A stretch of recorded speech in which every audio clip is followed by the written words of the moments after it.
Hello दोस्तों, आपका हमारे यूट्यूब चैनल पर स्वागत है। तो दोस्तों, मैं आपके लिए आपका दोस्तों हिंदी का क्वेश्चन पेपर लेके आ चुका हूँ, जो कि आपको दोस्तों कल आपके एग्ज़ाम में आपको देखने को मिलने वाला है। तो जल्दी से सभी क्वेश्चनों को नोट कर लीजिए दोस्तों। सभी क्वेश्चनों को मैं आपके लिए सॉल्व करा दूंगा, साथ ही साथ ही नोट करते जाएं और याद करते जाएं, क्योंकि दोस्तों यह क्वेश्चन पेपर आपको कम से कम दोस्तों 99% आपके मार्क्स दिला देगा। तो इसको दोस्तों बिल्कुल भी स्किप ना करें, जल्दी से पढ़ लें। तो चलिए दोस्तों, वीडियो को स्टार्ट करते हैं। और यदि दोस्तों आप हमारे चैनल पर पहली बार हैं तो प्लीज़ चैनल को सब्सक्राइब जरूर कर लें। सभी क्वेश्चन पेपर आपको इसी चैनल पर मिलते रहेंगे। तो देखिए दोस्तों, पहला क्वेश्चन क्या है। मनुष्य जीवन पर गहरा प्रभाव पड़ता है। तो मनुष्य जीवन पर गहरा प्रभाव किससे पड़ता है? खान पान से, सोने जागने से, उठने बैठने से, या ऋतु परिवर्तन से? तो दोस्तों इसका करेक्ट आंसर हो जाएगा ऑप्शन सा, ऋतु परिवर्तन से। जैसे जैसे समय परिवर्तित होता है, हमारा दोस्तों जीवन भी परिवर्तित होता रहता है। नेक्स्ट क्वेश्चन है, लेखक बदलू को क्या कहता था?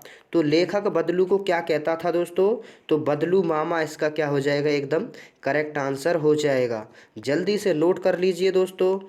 नेक्स्ट क्वेश्चन है यहाँ पे, कवित्री के अनुसार यह समय कैसा है? तो कवित्री के अनुसार यह समय कठिन नहीं है। कठिन कैसा है? नहीं है। तो यहाँ पे ऑप्शन बा क्या हो जाएगा? एकदम करेक्ट आंसर हो जाएगा, यह समय कठिन नहीं है। नेक्स्ट है दोस्तों, कृष्ण को भेंट करने के लिए सुदामा अपने हाथ में क्या लेकर गए थे? तो क्या लेकर गए थे दोस्तों? ये तो सभी को पता है, चावल की पोटली लेकर गए थे, चावल के दाने लेकर गए थे। तो ऑप्शन बा इसका एकदम करेक्ट आंसर हो जाएगा। नेक्स्ट क्वेश्चन है दोस्तों, बाज की वीरता को आगे बढ़कर स्वागत किसने किया था? तो बाज की वीरता को आगे बढ़कर किसने किया था? तो इसका राइट आंसर क्या हो जाएगा दोस्तों? लहरों ने। लहरों ने भी उसका क्या किया? स्वागत करने लगी थी। तो इसका राइट आंसर क्या हो जाएगा? लहरों ने। नेक्स्ट क्वेश्चन है दोस्तों, लेखक ने टिकट बाबू को कितने का नोट दिया था? तो लेखक ने बाबू के लिए नोट कितने का दिया था दोस्तों? 100 रुपये का नोट दिया था। 100 रुपीज़ क्या हो जाएगा? इसका राइट आंसर हो जाएगा ऑप्शन बा। इसके बाद नेक्स्ट क्वेश्चन है, जड़ का विलोम क्या होता है? तो जड़ का विलोम क्या होता है दोस्तों? सभी कमेंट बॉक्स में बताइए जल्दी से अभी, जड़ का विलोम क्या होता है? पता तो चले आपको आता है या नहीं आता है। नेक्स्ट क्वेश्चन है देखिए, बारिद जलद पयोद का पर्यायवाची क्या है? तो बारिद मतलब क्या होता है? बादल होता है। जलद माने भी बादल होता है, और पयोधी माने भी क्या होता है? बादल ही होता है। तो इसका राइट आंसर क्या हो जाएगा? बादल करेक्ट आंसर हो जाएगा। नेक्स्ट क्वेश्चन की ओर बढ़ते हैं दोस्तों। नेक्स्ट क्वेश्चन है, घायल बाज को देखकर सांप खुश क्यों हुआ? तो घायल बाज को देखकर सांप खुश क्यों हुआ था? क्योंकि सांप को लगा कि यह तो घायल हो चुका है, अब यह मुझे कोई भी हानि नहीं पहुंचा सकता, और यह कुछ ही देर में मर जाएगा, और दोस्तों अब मुझे उससे डरने की ज़रूरत नहीं है, क्योंकि वह तो घायल हो चुका है। तो ऐसे क्या है, वो खुश होने लगा था। नेक्स्ट क्वेश्चन है, कवि ने अपने जीवन की तुलना बसंत से क्यों की है? तो कवि ने अपनी तुलना बसंत से इसलिए क्यों की है, क्योंकि कवि अपनी बातों से युवा वर्ग में क्या करना चाहता था? उत्साह भरना चाहता है, जोश भरना चाहता है। इसीलिए उसने अपने अपने आप की तुलना बसंत ऋतु से की है। तो दोस्तों, यदि आप 100% मार्क्स चाहते हैं तो दोस्तों वीडियो को लाइक करें दोस्तों, क्योंकि दोस्तों चैनल पर अगर नए हैं तो चैनल को भी सब्सक्राइब कर लेना। नेक्स्ट क्वेश्चन है यहाँ पे देखिए, निम्नलिखित शब्दों से मूल प्रत्यय और शब्द अलग कीजिए। तो जलद का क्या हो जाएगा दोस्तों? जल। जल प्लस दा क्या हो जाएगा? जल प्लस दा हो जाएगा। सामाजिक का क्या हो जाएगा? समाज। समाज प्लस एक हो जाएगा, समाज प्लस एक हो जाएगा। ऐसे ही लाभप्रद का क्या हो जाएगा? लाभ प्लस प्रद। लाभ प्लस प्रद हो जाएगा। और आरामदेह का क्या हो जाएगा? आराम प्लस देह हो जाएगा। आराम प्लस देह, शरीर को आराम देने वाला। नेक्स्ट है देखिए, स्वर संधि किसे कहते हैं? तो स्वरों के मिलने पर स्वरों के परस्पर मिलने पर जो विकार उत्पन्न होता है दोस्तों, उसी को हम क्या कहते हैं? उसी को हम कहते हैं स्वर संधि कहते हैं। स्वरों के परस्पर मिलने से जो विकार उत्पन्न होता है उसे स्वर संधि कहते हैं। और इसका उदाहरण जैसे विद्यालय, विद्यालय विद्या प्लस आलय, विद्या प्लस आलय। ऐसे ही महेश, महेश। और विद्यालय में कौन सी संधि है कमेंट में बताइए। और महेश का क्या हो जाएगा? महा प्लस ईस हो जाएगा, महा प्लस ईस। तो इसमें कौन सी संधि है? गुण संधि है। नेक्स्ट है देखिए, सड़क को पार करते समय हमें किन किन बातों का ध्यान रखना चाहिए? तो सड़क को पार करते समय हमें अपने सड़क के बाईं ओर चलना चाहिए। और हमें दोस्तों सिग्नल देखते हुए चाहिए। अगर ग्रीन सिग्नल है तो हमें क्या है? रुक जाना चाहिए। और रेड सिग्नल है तो हमें क्या करना चाहिए? अगर देखिए ग्रीन सिग्नल, ये अगर हम पैदल चल रहे हैं तो हमें जेब्रा क्रॉसिंग पर ही हमें क्या करना चाहिए? क्रॉस करना चाहिए। और हमें वाहनों को ओवरटेक नहीं करना चाहिए, और वाहनों को राइट साइड से ही ओवरटेक करना चाहिए। तो ऐसे आप लिख सकते हैं। अपने पड़ोस में हो रहे बाल विवाह को रोकने के लिए आप क्या करेंगे?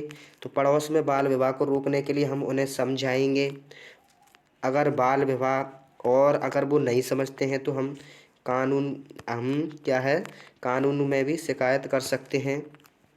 और दोस्तों ऐसे आप लिख सकते हैं। घर के सामान्य काम में निजी काम प्रत्येक व्यक्ति अपनी काम की क्षमता के अनुसार उन्हें आवश्यक है। तो कामचोर कहानी के अनुसार बताना है। मैं हर पेड़ को अपना दुश्मन क्यों समझ रहा था? क्यों? उसकी जो बस थी उसकी हालत बहुत ही ख़राब थी, खस्ता थी। और दोस्तों लेखक को लग रहा था कि यह कभी भी ख़राब हो सकती है, क्योंकि इसका हर एक पुर्जा क्या कर रहा था? ख़राब था, हिल रहा था और आवाज़ कर रहा था। और इसीलिए लेखक हर पेड़ को देखकर ही ऐसा लग रहा था कि अब इस पेड़ में वह ठुक जाएगा, इसीलिए वो हर पेड़ को अपना दुश्मन समझ रहा था। यह सबसे कठिन समय नहीं है। क्यों नहीं है? तो यह सबसे कठिन समय इसलिए नहीं है क्योंकि लक्ष्य की ओर बढ़ने हेतु कोई समय मुश्किल नहीं होता है। केवल मन में चाह रखकर ही आगे बढ़ने का प्रयास करना चाहिए। नेक्स्ट है दोस्तों, पत्र धरोहर हो सकते हैं लेकिन एसएमएस क्यों नहीं? तर्क सहित बताइए। विशेषण किसे कहते हैं? तो विशेषण किसे कहते हैं? संज्ञा, इसकी लिख लीजिए दोस्तों परिभाषा। संज्ञा अथवा सर्वनाम की विशेषता बताने वाले शब्दों को, संज्ञा अथवा सर्वनाम की विशेषता बताने वाले शब्दों को विशेषण कहते हैं। और ये चार प्रकार के होते हैं। ये चार प्रकार के होते हैं, जैसे गुणवाचक, परिमाणवाचक, परिमाणवाचक, संकेतवाचक, और चौथा कौन सा है? संख्यावाचक। तो चारों ही लिखने हैं और उदाहरण भी दे सकते हैं। जैसे राधा ने